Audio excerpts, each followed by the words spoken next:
diretor do Núcleo Regional de Saúde, mais uma vez o Rogério Ramos. A gente agradece a disponibilidade, Rogério, apesar de vez em quando a gente fazer alguns questionamentos, algumas críticas, normal do jornalismo, faz parte, a apreensão da população, mas a gente agradece desde já toda a sua disponibilidade, todas as vezes que solicitado, né, estando aqui no programa para dar uma palavra para os nossos ouvintes, para os nossos internautas. Eu começo, Rogério, dando um bom dia, obviamente, e também já lhe perguntando como é que estão, né, os casos, toda o arcabouço, né, o que é que o governo está preparando para cuidar, né, das pessoas infectadas na região. Bom dia, Rogério. Bom dia, Caio, bom dia, Gomes, Marconi, e a todos que nos veem e nos ouvem, né, que hoje a gente está com essa possibilidade das pessoas estarem nos vendo. É um privilégio estar podendo falar com vocês de novo. Infelizmente, como eu digo sempre, com um tema árduo, né, que é a questão do coronavírus. Caio, eu trouxe hoje um pouco para além do município para a gente entender um pouco como é que está a situação do Covid. Se você me permitir, eu queria contextualizar para que a gente chegasse aqui em Alagoinhas passando um pouco da preocupação que a gente tem. Eu busquei um boletim do Ministério da Saúde do dia 4 de sexta-feira e atualizei esse boletim para ontem, tá? Então nós temos no Brasil hoje 12.239 pessoas infectadas, das quais 566 foram a óbitos. Sendo que na sexta-feira nós tivemos um pico de óbito de 74 pessoas em 24 horas. Isso mostra a gravidade de como está o problema no nosso país. Nesse mesmo boletim, o Ministério da Saúde, ele divide a pandemia em 4 fases. Ele chama da fase de transmissão localizada, que é a fase inicial, aceleração descontrolada, desaceleração e controle. Temos 4 estados que estão na fase de aceleração descontrolada: São Paulo, Ceará, Amazônia, Rio de Janeiro e Distrito Federal. A média de incidência no país hoje está 4,9. Nesses estados que eu citei, está acima de 7%, ou 7 a cada 100 mil. Isso significa que já há um descontrole nesses estados, com exceção do Distrito Federal, que está com 14,9. Então, chamamos a atenção para esse dado. E aí, isso mostra a importância e a necessidade do distanciamento. O Ministério, ele coloca um dado importantíssimo que eu vou colocar aqui, que daqui a pouco a gente parte para a Bahia. Ele coloca nesse mesmo boletim que hoje o país tem a capacidade de testar 6.700 testes dia, juntando todos os laboratórios do Brasil. Ou seja, resumindo, 7.000 testes dias. Ele que coloca que na fase de aceleração descontrolada, ou seja, no pico da doença, seriam necessários testar de 30.000 a 50.000 testes dia. Isso mostra que temos uma discrepância e a capacidade instalada do país hoje é muito pequena para a necessidade que pode acontecer lá na frente. Então, esses são dados do Ministério da Saúde. Ele relata também que a gente tem uma quantidade de UTI e de leitos de internação muito pequenos, né? E aí é difícil se a gente entrar nessa fase de aceleração descontrolada. Só para a gente ter uma dimensão do que pode acontecer no nosso país. Aí eu trago um pouco... Só para deixar claro para o nosso ouvinte, para o nosso internauta, a preocupação hoje de vocês da área da saúde é justamente evitar a superlotação nas UTIs, não é isso? O Brasil não tem condições de ter um número muito alto de pessoas na UTI, não tem condições, né? Não tem estrutura. É o que eu acabei de falar. A estrutura física, na verdade, o mundo todo não estava preparado para a pandemia, né? Fomos pegos de surpresa.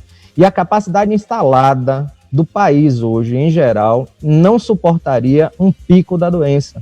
A exemplo do que está acontecendo, por exemplo, a Amazônia, ontem deu no jornal, que ela já chegou no pico do que ela pode ofertar de UTIs, eu não sei se vocês acompanharam isso, de UTIs. Isso. Então, é isso. Se a Amazônia já está assim, São Paulo, Rio de Janeiro e Distrito Federal já estão nessas condições, então isso nos preocupa muito.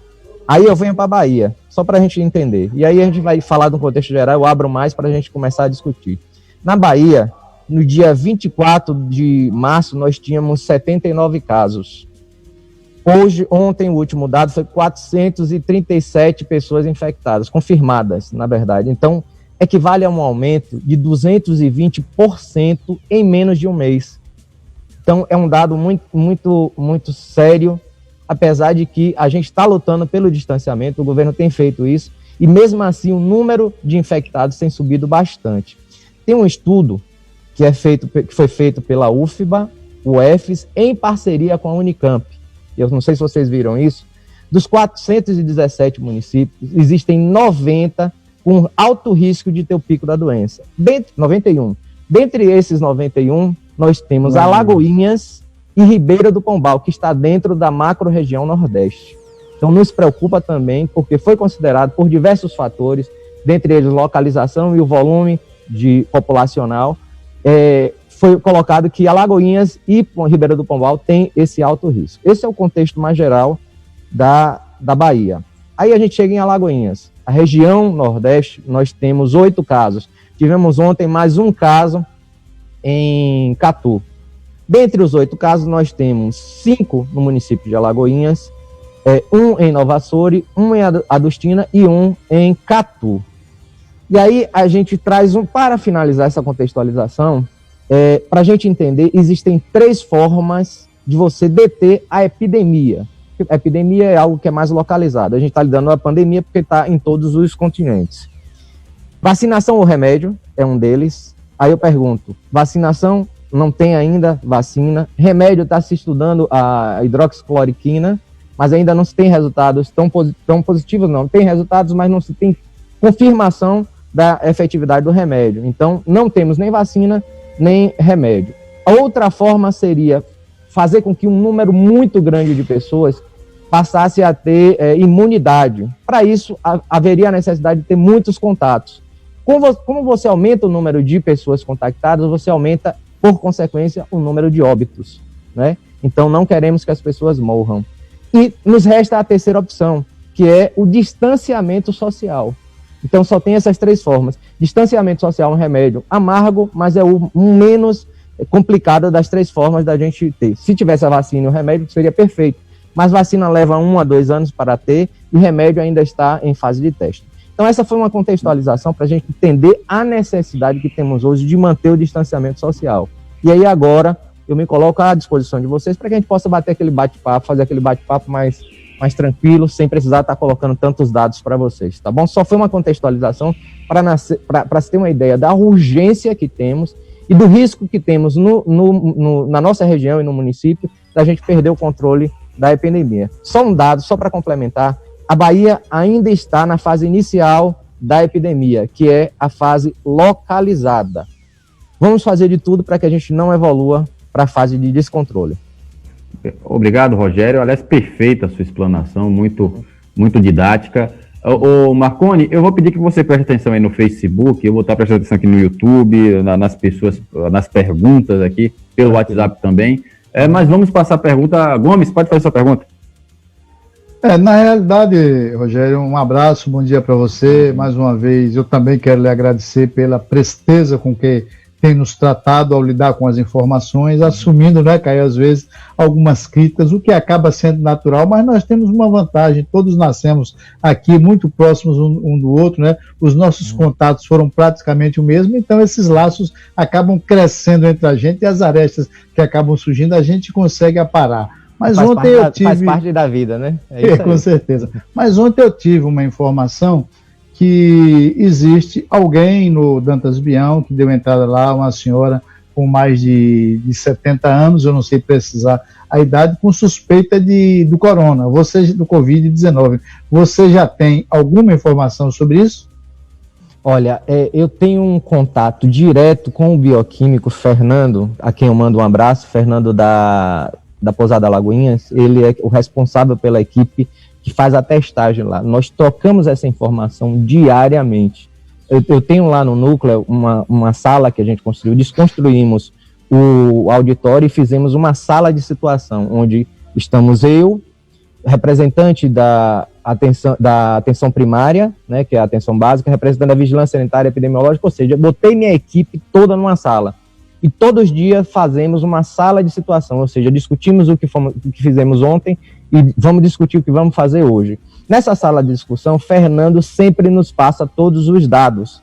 E aí, não há ainda para mim, não chegou para mim a possibilidade dessa pessoa ter sido testada para a gente estar encaminhando para Salvador. Só mais um detalhe, a partir de ontem, todos os testes feitos na nossa região, eles passam pelo núcleo agora para ir para o LACEN. Então, temos um controle mais efetivo do número de testes na região. A gente está responsável agora por encaminhar todos esses testes. Então, Gomes, só para lhe dizer, para mim, eu não tomei consciência e não chegou para mim ainda essa testagem, tá bom?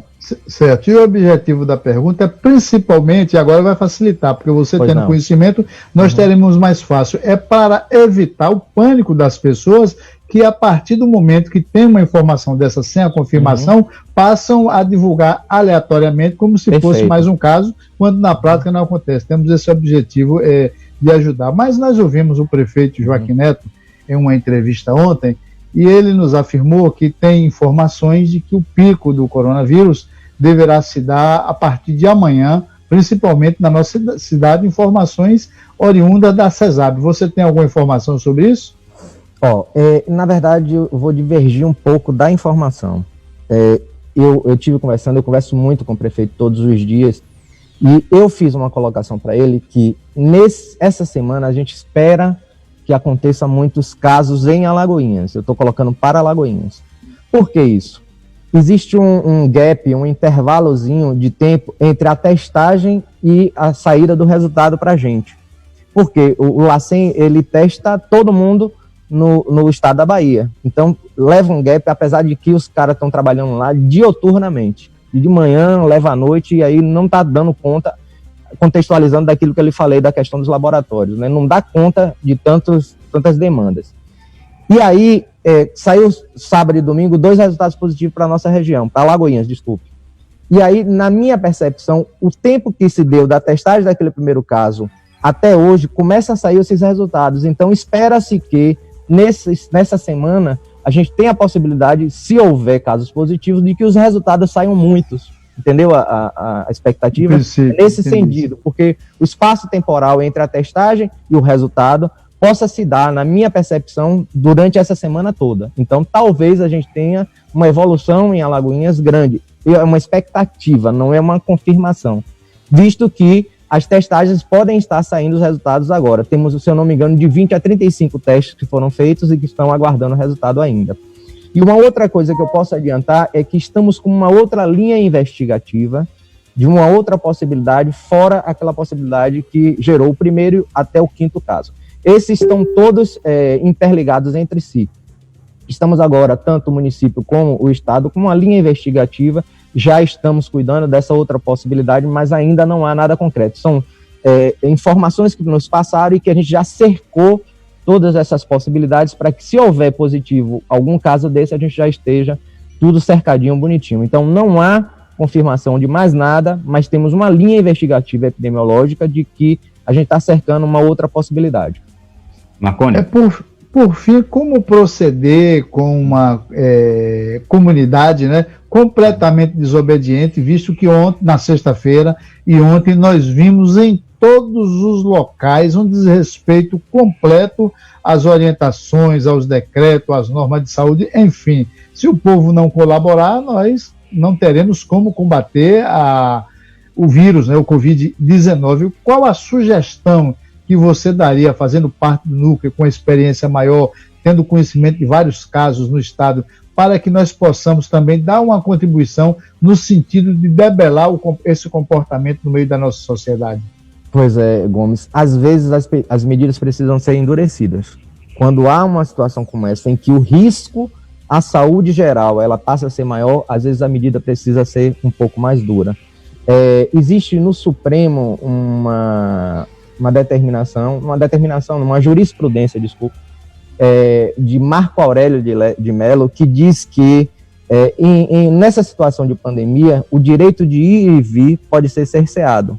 Tá? Marco Aurélio de Mello. E existe uma orientação de Moro e uma orientação, se eu não me engano, de Mandetta, que ele fala na mesma linha, ele cita o Código Penal, eu não sei precisar qual o artigo, mas nessa mesma linha, se houver necessidade se houver um descontrole em municípios e estados, há uma possibilidade de você cercear o direito de ir e vir. que não seria, que aí tem que ser avaliado junto com as forças, os atores necessários, tipo polícia militar, prefeitura e núcleo, no sentido de atuar numa situação como essa, porque colocamos a população toda em risco. Eu tive acesso a imagens ontem, estarei convocando o prefeito, vamos ver se a gente faz uma conversa sobre isso, e também o comando da polícia. Havendo a necessidade, talvez medidas mais duras e amargas precisem ser tomadas a fim de que a gente possa resguardar a vida humana na cidade. Bom, Marconi.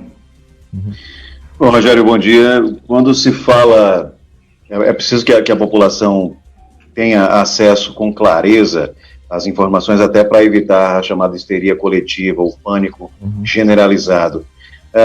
Será que os termos utilizados não estão passando por aquela situação de não serem os mais adequados? Por exemplo, vocês falam de esperar um pico, e aí você explicou o que significa essa expectativa que pode não se concretizar. Mas, primeira pergunta, quanto tempo em média, quantos dias em média leva para se ter o resultado de um caso? Essa é a primeira pergunta. A segunda é, os casos notificados... Os casos notificados em Alagoinhas até aqui, você falou instantes atrás que estão interligados. Então isso quer dizer que há uma contradição de informações, porque muita gente atesta que o vírus já está circulante na maioria dos municípios. E existem peculiaridades, por exemplo, aqui os casos estão interligados. E, voltando para a primeira pergunta, quanto tempo, em média, leva para se ter o resultado de um caso? E só para explicar o porquê dessa primeira pergunta, é que se espera um pico ou se espera o resultado desses testes para, nas entrelinhas, ficar claro que não se sabe efetivamente quando essas pessoas teriam contraído o vírus e quando sair o resultado, a depender do tempo, pode ser que já estejam curadas. Pois é, tentar fazer uma contextualização das duas juntas, né?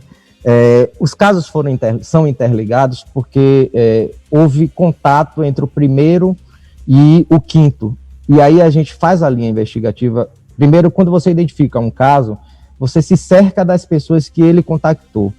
Quem foi? Primeiro, você foi para onde?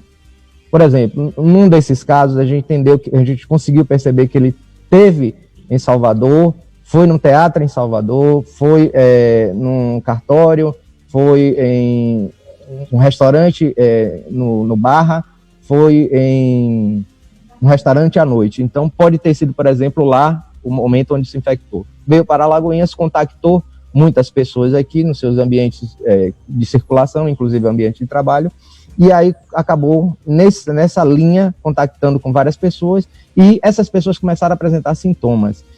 Todas elas foram contactadas. Então, quando os resultados foram saindo, nós percebemos que elas estão todas interligadas pela investigação que fizemos. Então, por isso que afirmamos que elas estão interligadas. Agora, como você falou, eu não posso afirmar que o vírus não esteja circulando na cidade. Por isso que eu disse, existe uma outra linha investigativa com grande possibilidade de acontecer casos novos.